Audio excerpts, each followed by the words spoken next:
하박국의 기도와 노래입니다. 1절에 보면 시기온 옷에 맞춘 선지자 하박국의 기도라 이렇게 말씀이 되었습니다. 이미 1, 2장에서 말씀이 있었습니다. 하박국은 주전 600여 년경에 활동한 선지자다. 지금부터 약 2600년 전에 활동한 선지자죠. 그런데 1, 2장에서 뭘 하박국이 기도했는가? 하나님께 질문을 했는데요.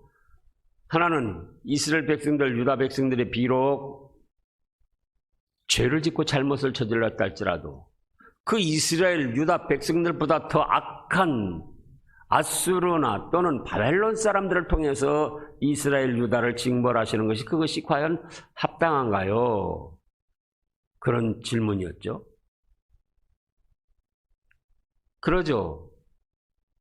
어떤 사람이 60% 잘못했는데 90% 잘못한 사람을 들어가지고 60% 잘못한 사람을 친다 그 말씀이에요. 그럴 때 그거 과연 합당한가? 그러나 하나님은 90% 잘못한 사람, 100% 잘못한 사람 그거 상관없어요. 하나님의 관심과 하나님의 사랑은 믿는 사람이 어떻게 되느냐, 그것이 관심이고 하나님의 사랑의 대상입니다. 그래서 60% 잘못했지만 그 60%를 사랑하고 바로 세우기 위해서는 90%든 100%든 누구를 사용하든 역사하시고 회개시켜 바로 세우신다 그 말씀이에요. 그런가 하면은 그 90%, 95% 잘못한 사람들은 어떻게 하는가? 이스라엘 백성들을, 유다 백성들을 바로 세우는데 사용하시고 그 다음에는 그것들을 여지없이 징벌하시고 없애십니다. 그리고 그러면 그런 때 믿음의 사람들은 어떻게 해야 될 것인가? 또 여쭤봤을 때 뭐라고 하셨습니까? 나의 의인은 믿음으로 말미암아 살 것이다. 믿음이 있는 사람은 아무리 내가 징벌을 하고 또 불의한 이방 세력들을 통하여 침략을 당하게 한다 할지라도 그 중에서도 의인은 믿음으로 말미암아 살고 보호받고 잘되게 하실 것이다 라는 말씀이에요. 그래가지고 이제 다시 오늘 3장에 와서 시기온옷에 맞춘 선지자 하박국이 기도합니다. 시기온옷이라는 것은 강하고 급하고 열정적인 리듬이라고 합니다. 그러니까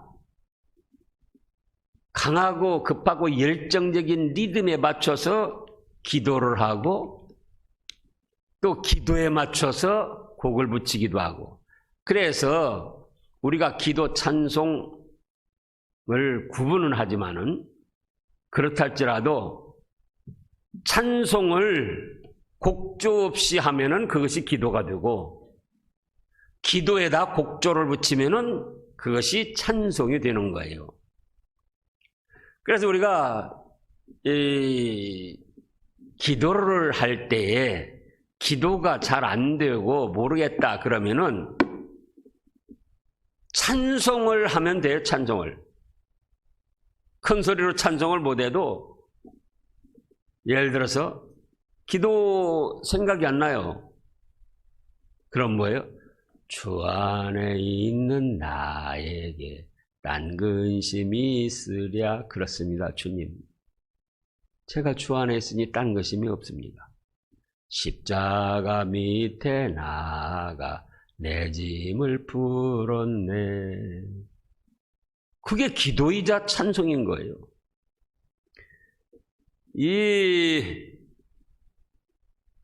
조금 전에도 286장 했는데 주 예수님 내 맘에 오사 날 붙들어 주시고. 찬송이자 기도예요. 그래요. 주님 내 맘에 오셔서 저를 붙들어 주세요. 어떤 때는 찬송이 리듬, 멜로디로만 나올 때도 있습니다. 그 멜로디가 어떤 때는 마음에 거슬려서 자기 기도가 안 될 때도 있어요. 그런 때 그 찬송 멜로디의 가사를 생각하면서 그대로 마음속으로 소원을 하면은 그것이 찬송이자 기도가 되는 거예요.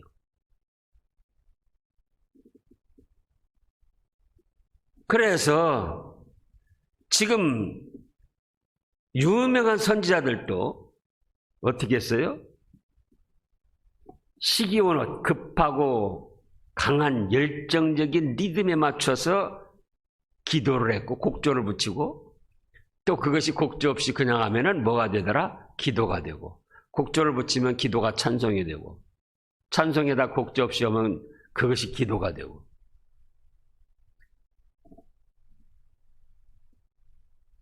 지금까지 지내온 것 주님 크신 은혜라. 자나깨 하나 주의 손이 나와 항상 함께 하시고 모든 일을 주 안에서 형통하게 하셔 주시니 감사합니다. 그게 기도고 곡을 조금 붙이면 찬송이고. 그래서 기도나 찬송을 어렵게 생각하지 마시고 마치 딸이 친정어머니한테 하소연하듯 그런 편한 마음으로 그렇게 하시면 됩니다. 그런데 첫째 대지에서 그 기도가 무엇인가 1절 2절 말씀인데, 여호와여 내가 주께 대한 소문을 듣고 놀랐나이다. 여호와여 주는 주의 일을 수년 내에 부응하게 하옵소서.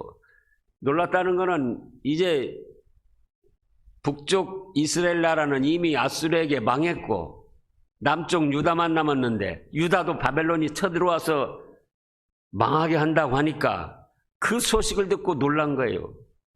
그래서 그것 때문에 질문했다고 그랬지 않습니까? 왜 더 악한 사람을 통해서 이스라엘 유다를 벌하십니까? 그러나 그건 벌하는 것이 아니고 이방 사람 악한 세력들을 사용해서라도 믿음의 사람들을 회개시켜 바로 세우시고자 하는 하나님의 역사이셨다 그겁니다. 그러니까 놀랬지만 그런 뜻을 깨닫고 나니까는 야 그러세요. 그러면 이제 수년 내에 다시 부흥시켜 주세요. 그런 기도예요. 우리가 어려움을 당할 때도 그 어려움만 생각하면 안 돼요. 어려움을 믿음으로 통과케 하셔가지고 예비하신 더 큰 상급을 주시는 하나님의 사랑, 그걸 생각해야 됩니다.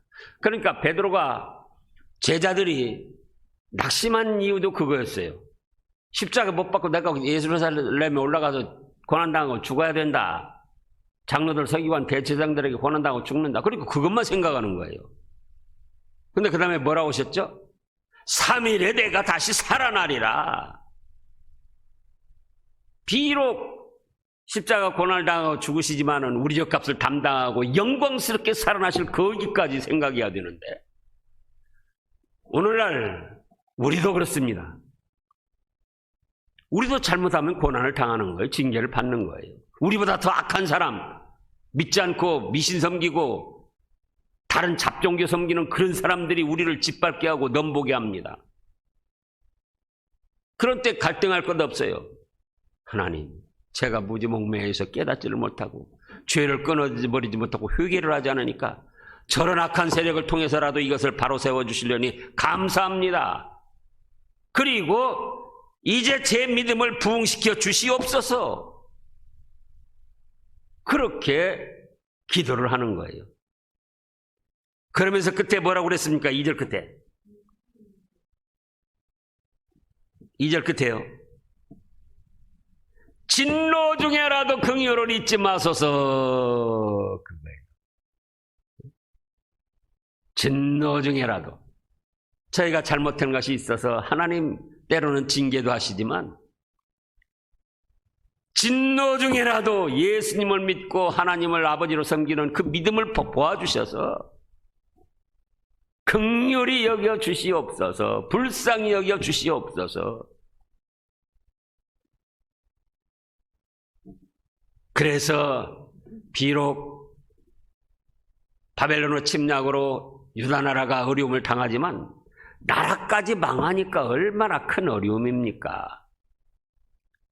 그러나 그 진노 중에라도 긍휼히 잊지 마시고 수년 내에 부흥시켜 주시옵소서. 다시 일으켜 세우시고 회생시켜 주시옵소서.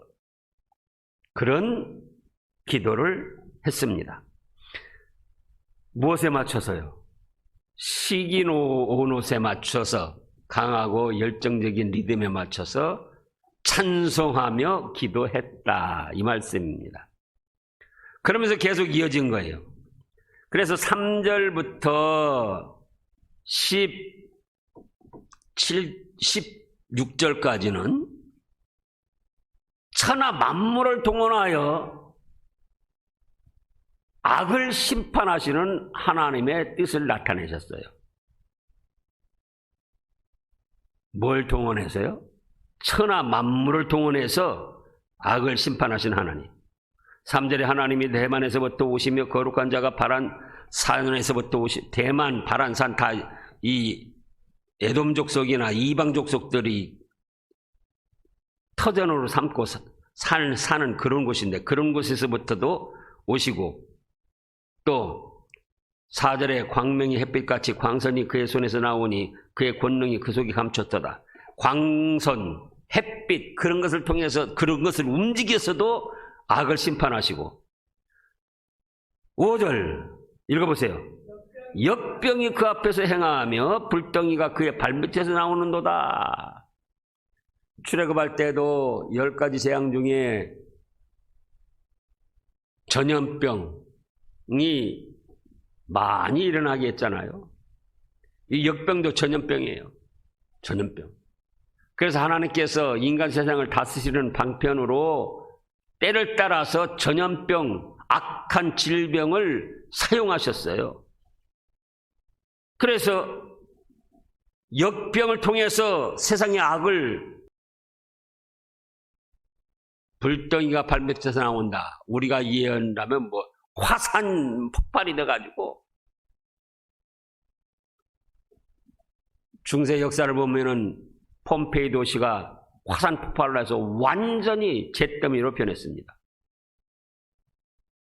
얼마 전에도 그 화산재가 막 그냥 수없이 쏟아져가지고 그 근동의 도시가 다 재로 덮이고 그런 경우도 있었잖아요.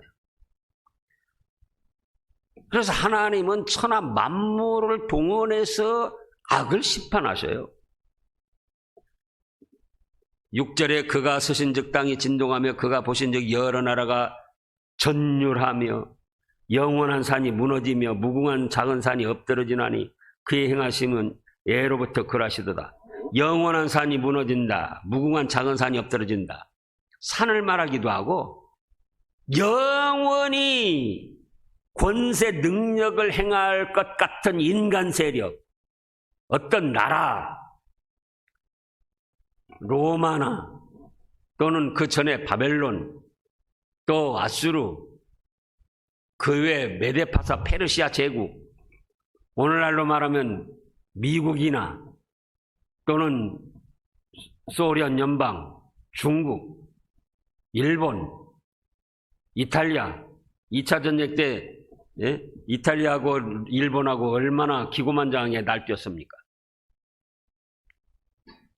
그래서 그들이 한참 날뛸 때는 그 대적할 수가 없이 저것들이 얼마나 오랜 세월을 저렇게 할까. 그러나 영원한 산도 무너지고 무궁한 작은 산도 엎드러지는데 하나님이 다 그렇게 행하신다는 거예요.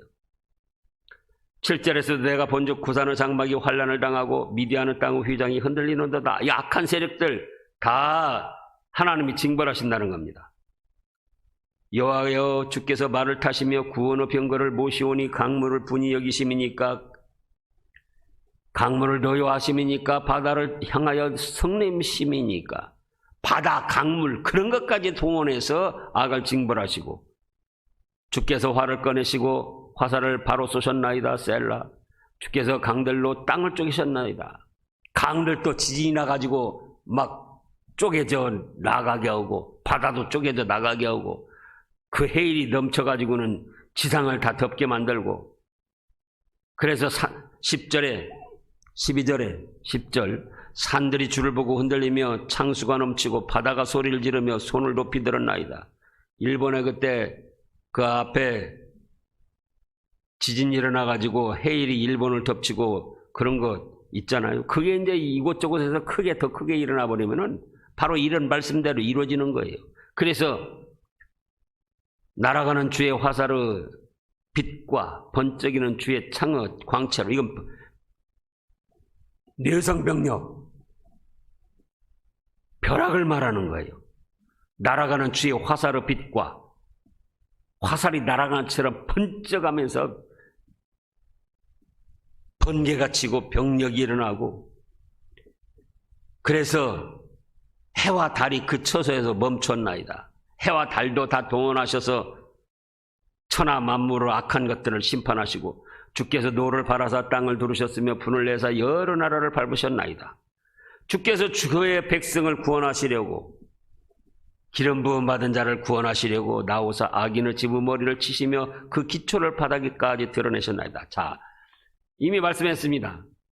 악한 세력들을 통하여 이스라엘이나 유다를 징벌하셨는데 그러나 이스라엘 유다가 회개하고 바로 설 때는 그들을 구원하시기 위해서 그 악한 세력들을 천하 만물을 동원하여 다 이렇게 징벌하십니다. 그러면서 주의 백성은 구원을 하시는 거예요. 믿음으로 사는 사람은 언제나 구원해 주시고 살 수 있도록 그 믿음으로 살 수 있도록 역사를 하여 주십니다. 14절에 그들이 회력바람처럼 이르러 나를 흩트려 하여며 가만히 가난한 자를 삼키기를 즐거워하나 오직 주께서 그들의 전사의 머리를 그들의 창으로 찌르셨나이다. 그들이 회력바람처럼 막 휘몰아치면서 믿음의 사람들을 괴롭히고 고통스럽게 하고 집어삼키려고 하지만 그걸 즐거워한다 그랬어요. 그러죠. 이 세상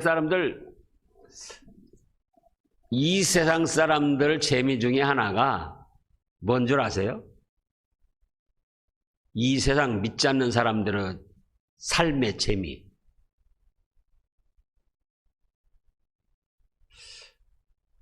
여러 가지가 있는데요. 지금 믿음과 관계된 일이에요. 이 세상 사람들의 삶의 재미 중 한 가지. 상품을 걸을까요? 이 세상 사람들의 삶의 재미 중 하나가 믿는 사람 욕하는 거예요. 그거 하시라고요. 그게 세상 사람들은 그렇게 재미있고 즐거워하는 거예요. 그 방송 들어보라고요. 여론. 또 인터넷 같은 데 들어보라고요. 얼마나 믿음의 사람들을 욕하고 그걸로 즐거워하는지. 이게 그런 뜻이에요. 지금. 14절에 그들이 회력바람처럼 이르러 나를 흩트려 하며 가만히 가난한 자를 삼키기를 어째요? 즐거워하나 그러나 오직 주께서 그들의 전사의 머리를 그들의 제일 잘 싸우는 사람 전자 제일 잘 싸우는 사람들 머리를 그들의 창으로 찌름당하고 스스로 망하게 하신다 그거예요. 15절에 주께서 말을 타시고 바다 곧 큰 무로 파도를 밟으셨나이다. 바다나 파도나 뭐 그런 걸 다 동원하셔서 악을 심판하시고 내가 들었으므로 내 창자가 흔들렸고 그 목소리로 말미암아 내 입술이 떨렸도다. 우리가 우리를 치러 올라오는 환난 날을 내가 기다림으로 썩이는 것이 내 뼈에 들어왔으며 내 몸은 내 처소에서 떨리는도다. 그러나 아직 그게 이루어지지 않았어요. 지금 하박국 선지자 때. 앞으로 이루어질 건데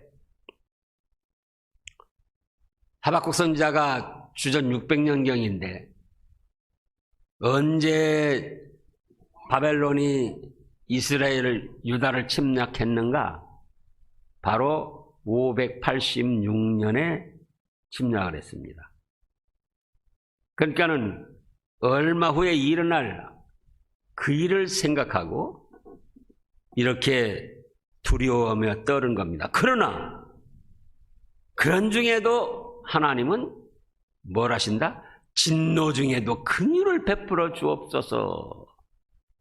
또 그런 하나님이시라 나의 의인은 믿음으로 말미암아 살리라 하셔서 13절에 있는 대로 주께서 그런 중에도 주의 백성을 구원하시려고, 기름 부음 받은 자를 구원하시려고 악인의 집의 머리를 결과적으로 쳐 부시고 그 기초 바닥까지 다 없애버리신다 그거예요. 그걸 이제 깨닫고 보니까 17절부터 이제 하박국 선지자가 그렇지. 그래서 하나님으로 말미암아 즐거워하는 삶을 살겠다는 겁니다. 17절 읽어보시자고요. 비록 무화과나무가 무성치 못하며 포도나무에 열매가 없으며 감람나무에 소출이 없으며 밭에 먹을 것이 없으며 우리의 양이 없으며 외양간에 소가 없을지라도 나는 여호와로 말미암아 즐거워하며 나의 구원은 하나님으로 말미암아 기뻐하리로다. 천하 만물을 동원해서 악을 심판하시고 그런 중에도 진노하시는 중에도 그를 베푸셔서 믿음의 백성들은 구원하시기 때문에 그러면 우리는 믿음으로만 살면 되겠구나.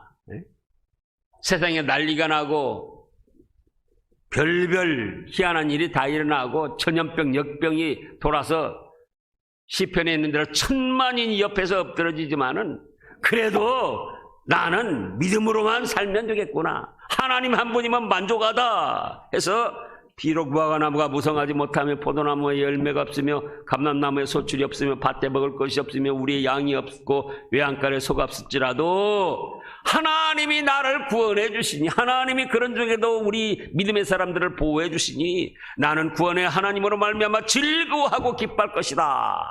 이렇게 고백을 하는 겁니다. 그래서 뭐라고 합니까? 19절에는 주 여호와는 나의 힘이시라.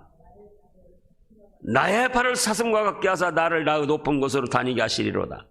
사슴, 경쾌하게, 예? 사슴 거는 거 보라고. 경쾌하게 탁탁탁탁탁탁탁. 세상은 그렇게 일어나지만 하나님께서 세상 만물을 동원하여 악을 심판하시지만 그래도 누구는 구원하신다고요? 주의 백성은 구원하시고 회개시켜서 바로 세워서 구원하시고 영원한 하늘나라의 축복으로 함께 하실 거니까 세상 것 없어진다 해도 그것 때문에 애탈 것 없다.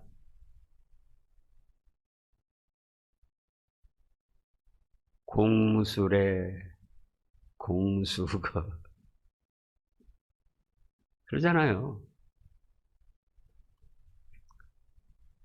죽을 때도 돈이 있어야 된다고 합니다. 그게 다 세상 사람들 얘기예요. 저는 죽을 때 이제 저기 대학병원에 기증하려고 그러는데, 시체 기증하려고 그러는데요. 그렇게 안 해도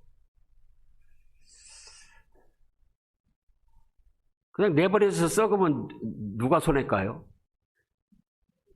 세상 사람들이 손해요.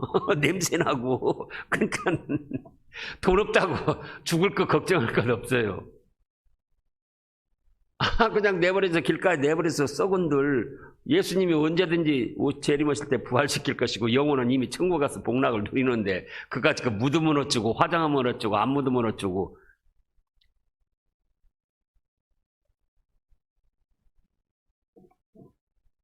그래서 하나님이 악을 심판하시고 온 세상을 동원해서 그 악을 심판하신다 할지라도 누구는 구원하신다? 주의 백성은 구원하시기 때문에 우리는 세상 것이 없다 할지라도 주님으로 만족하며 감사드리는 생활을 해야 되겠습니다. 기도하겠습니다.